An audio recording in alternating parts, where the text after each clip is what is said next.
Hi guys, I'm Danny West and you're back with another episode of the Soapbox, your patient education station. And this week I'm giving you a new variation that you can actually tag on to last week's core one. So you can kind of put these two together to make a nice longer warm up for yourself and to kind of sprinkle in to your home workouts. But the theme for this week is how do we lift our pelvis up, either off the mat or off the roller. So I'm going to show you how they kind of link back to back. I'm going to flow through the core sequence on the roller. If you didn't catch that one, stop the video now and kind of review last week's video to kind of walk you through how to do them. But I'm going to add on the new ones for this week. Okay, so here we go. So we started last week with laying down. We're going to do our leg lifts.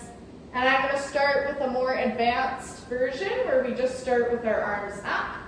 I'm going to fold the leg in, hold for 3 breaths, and down. I'm going to fold another leg in.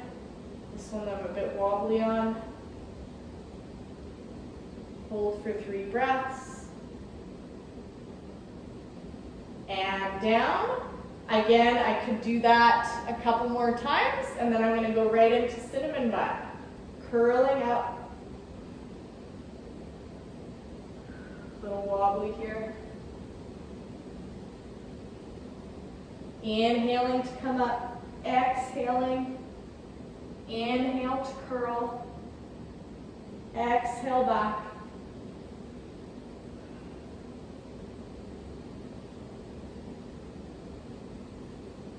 Do about 5 to 8, right into 100.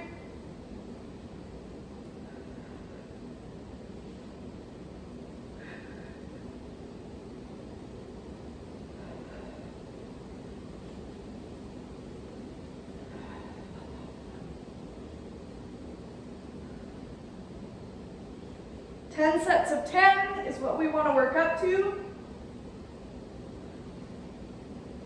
After I'm done that, just going to inhale, big stretch open, stretching out the belly. And again, inhaling, exhaling. Now for this week, I'm going to spin the roller. I'm going to place it just under my sacrum or my tailbone. Hardest part is just getting into this. And you'll kind of know if you're not in the right spot. I'm going to kind of have my arms down by my side, legs up to the sky, and if you're a little tight in the back of the legs, it's totally fine to have the knees slightly bent.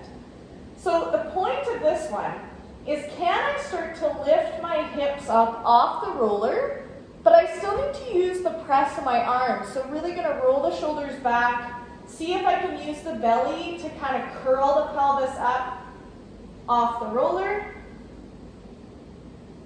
And if you can straighten your legs, you can use a bit of momentum for this, but we're just going to practice, can I start to lift my hips up? What helps is, instead of lifting the legs straight up to the ceiling, that's a bit harder, actually see if you can use a bit of momentum, kind of moving the feet past the face. That'll help kind of curl the pelvis up. Again, 5 to 8 max, just getting used to this skill. And you might not even come off the first couple, that's okay. But this gives us a little kickstand, easier than if we were doing it on the mat, okay? Okay, so kind of keep practicing that. Then we're gonna start into a little bit of a dynamic stretch. So I'm gonna start to scissor one leg down. And meanwhile, I don't want my back to start arching off the mat, so I'm going to just keep the ribs connected to the mat, and then I almost feel like my leg starts from underneath my ribs, and I'm going to switch. And I'm going to switch.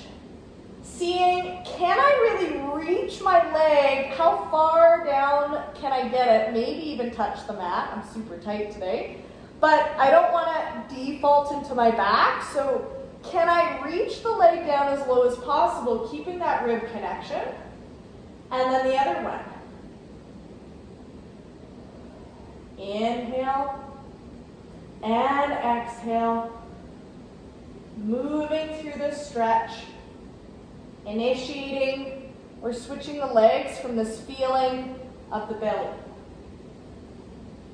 You can do about 10, and then we can add a little bicycle movement. So as I go down, I'm going to again try to touch the mat. It's a big reach with this bottom leg. I bicycle it up, reach the other leg, and switch. And switch. Really trying to stretch out the front of the hip. And now maybe I reverse it. And how long can I make contact with the mat? And I can actually feel I'm getting a little lower already just from kind of moving through this. Maybe 10 one direction, 10 the other direction. What's nice too is you can even hug a leg in and just let this other one hang, kind of let gravity do the work. Again, this is more of a static stretch what I'm doing now, so if you're doing this before a workout, I wouldn't hold for longer than 8 to 10 seconds, okay? Then I'm just gonna switch. Again, letting gravity take the leg. I'm gonna lift my hips off, slide the roller out from underneath, kind of heels right up against the roller. It's a good little measurement tool. You can totally ditch the roller completely, but I'm going to show you a variation in a second where we use it. So, bridging. So with bridging, I'm going to roll the shoulder blades back, push into the heels, reach my knees long ways, like that. Instead of just kinking up through the back, I'm thinking length. Hold for 3 breaths, and down. I want to make sure my knees stay right under my hips, they're not going out to the side. Push more into the heels to light up that posterior chain. And really think upper glutes are cinching together. Hold for 3, for 2, for 1, butt down, and again, bridging up. This might be enough for you. This can be really hard for a lot of people. If you want to add a challenge, I like the single leg, so you can come up. Keep the hips level, keep pushing down into the arms. See if you can fold a knee in and hold for 3 breaths without tipping. Reset the hips in between. Fold and hold. Foot down, butt down. That would count as 1 set.